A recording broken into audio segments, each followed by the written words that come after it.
Rahang pria ini kropos dan jatuh kayak kayu lapuk, tapi dia nggak ngerasain sakit sama sekali. Kok bisa ya?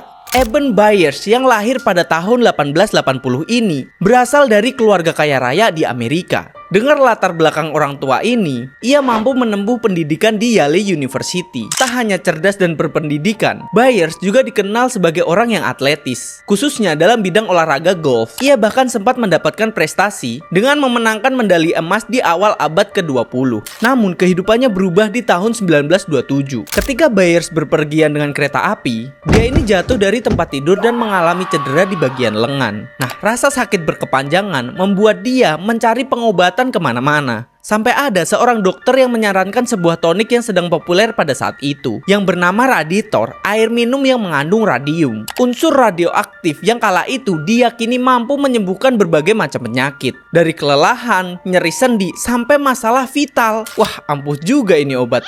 Tapi hati-hati guys. Byers memang mulai merasakan efek positif dari Raditor ini. Ia merasa lebih sehat dan bertenaga, dan itu membuat dia mulai mengonsumsi Raditor tiap hari. Bahkan dosisnya ini meningkat sampai 3 kali sehari. Dan dalam waktu kurang dari 3 tahun, Byers ini sudah mengkonsumsi 1.400 botol Raditor. Dan setelah itu, efek sampingnya mulai muncul guys. Byers mulai merasakan giginya itu tanggal satu persatu, tulangnya menjadi rapuh, dan kondisi tubuhnya mulai memburuk. Sampai pada tahun 1931, saat dia ini sedang berkumpul sama teman-temannya, rahang bawah Byers tiba-tiba terlepas dan jatuh ke tanah seperti kayu yang sudah lapuk dan seolah-olah meleleh gitu aja. Dan anehnya, dia ini gak merasakan sakit sama sekali. Teman-temannya yang lihat itu langsung kaget banget dan panik. Akhirnya mereka menghubungi pihak medis untuk melakukan pertolongan. Tapi sayangnya usaha untuk menyambungkan kembali rahang Byers ini sia-sia guys, karena tulang-tulangnya telah hancur dan rapuh akibat paparan radiasi dari tubuhnya. Kondisinya makin memburuk hingga pada akhirnya